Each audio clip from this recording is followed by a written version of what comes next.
looking at our conference championship games. And the big one for me is the Big Ten championship game.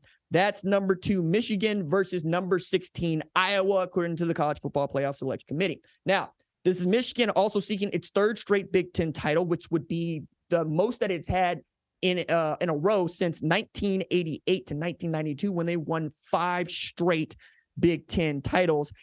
And when they get to the Big Ten championship, they win it, and they win it going away. They made it for the first time a couple of years ago. They put up 42 against Iowa. The next year, they put up 43 against Purdue.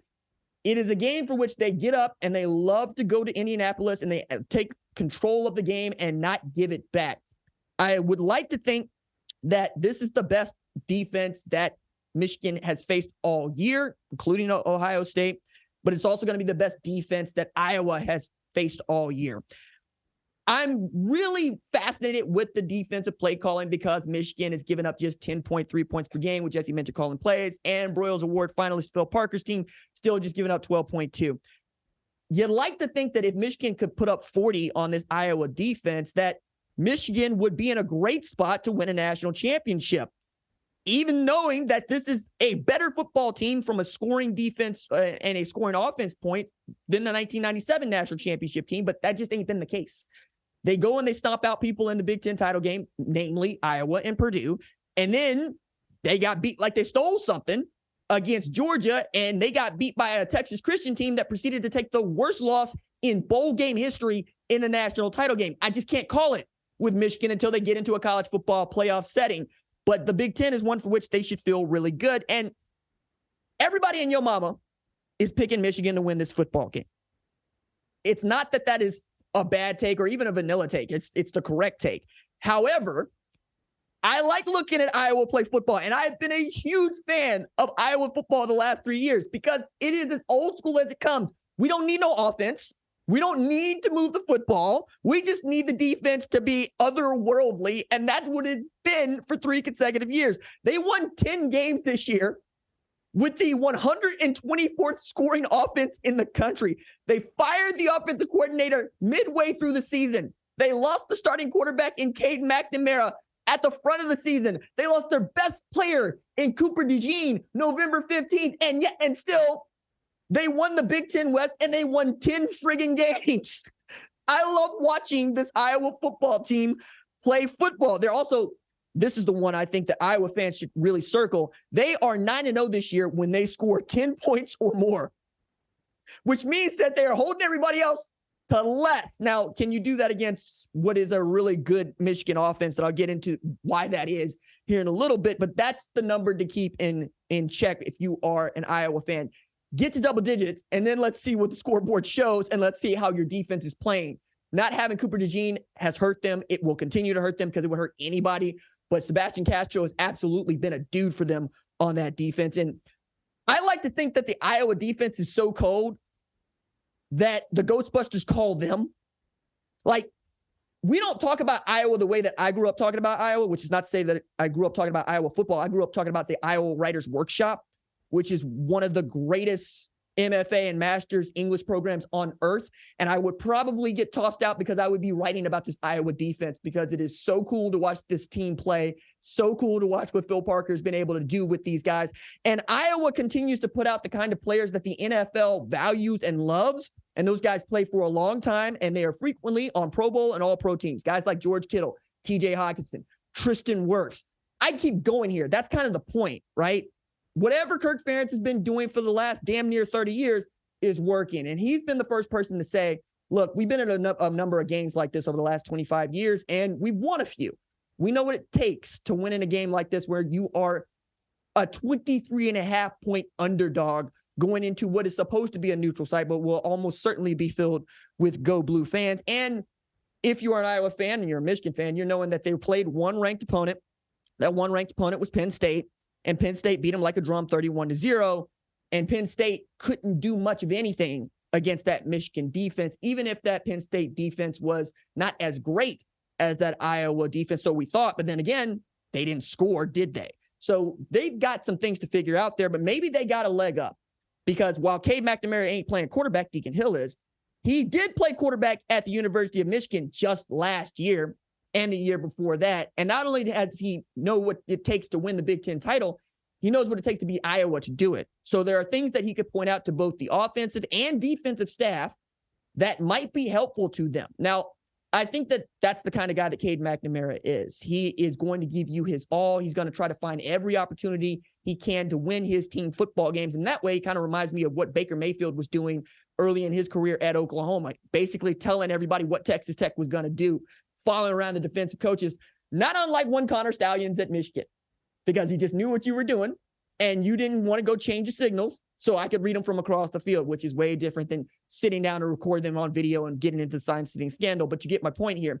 Kade McNamara knows a bunch about how Jim Harbaugh likes to run his football program, and I'm sure that Sharon Moore knows that as well. So I would expect him to mix in some wrinkles and at least change up the indicators, if nothing else. But it's also one of those things that Kirk Ferentz, in his wisdom, is like, I'm just not going to go too deep on that, guys, because that could probably only mess you up. We're going to watch 12 games of film, and we're going to see what it is they do and what it is we think we can exploit, and we'll go from there.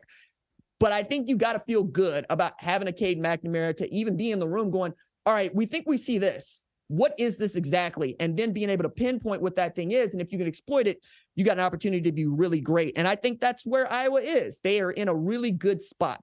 Nobody expects you to do a damn thing. You didn't do a damn thing the last time you were in this game with them. And there's nothing about your offense that says that you should be able to score. But that's kind of where I like to work from, because frankly, anytime I've been on equal footing, I feel like I got an advantage. They're behind the 8 ball and they're used to it. That's where they want to be.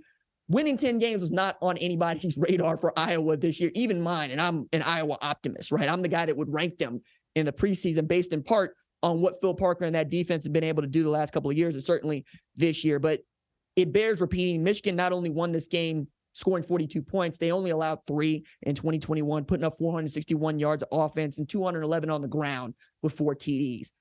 461 yards of offense, 42 points is not what you expect from a Michigan offense, just the nature of how they play it. So when they could do it, you know that they were really, really good at explosives. And they also found some things on film, Phil Parker's defense, that they could exploit.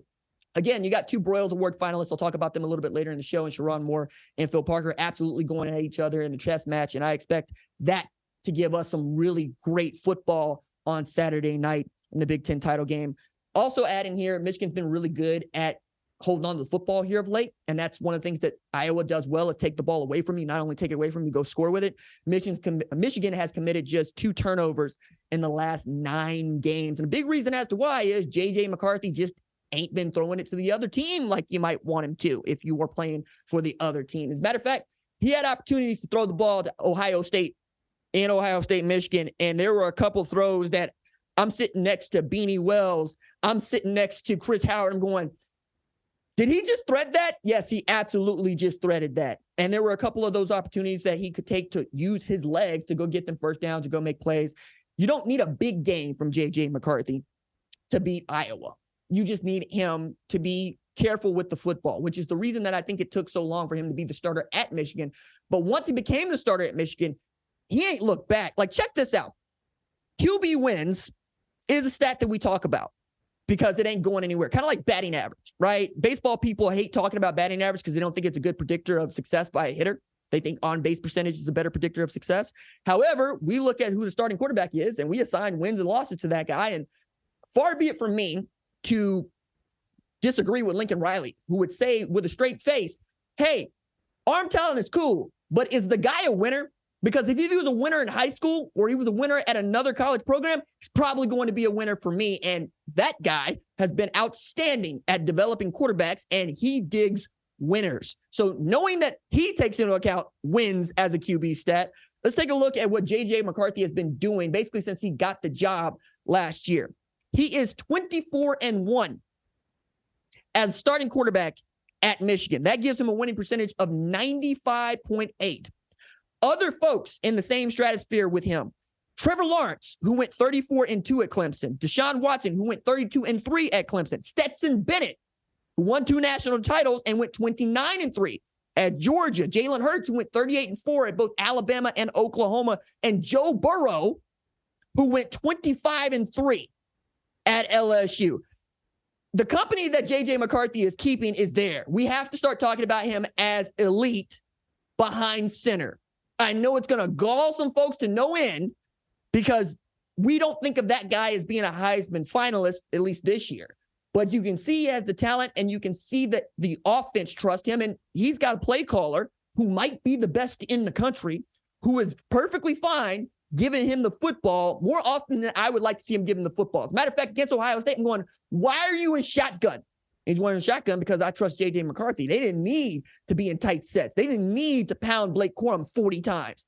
They trust that dude to go make it happen for them, and that tells me all I need to know, because if I trust Sherrone Moore, then I got to trust J.J. McCarthy to do the same thing.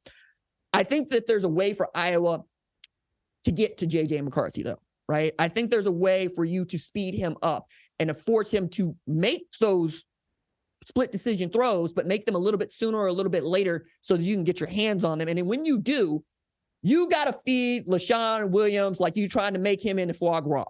You got to run the football and sit on the ball.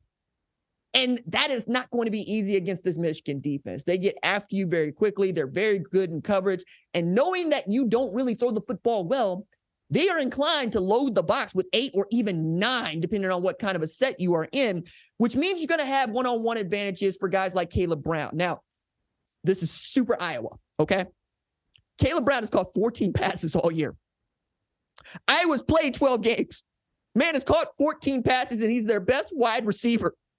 Super Iowa. But if you can get that man in a one-on-one competitions and you feel good about, well, you ain't got no choice but to feel good about him against Will Johnson. You just got to take it. You got to tell Deacon Hill, hey, dog, you got to give it a shot. We know that Will Johnson is that dude on the other side, but we're going to take our guy in the black and gold and see what we can do in this game where nobody expects us to win it.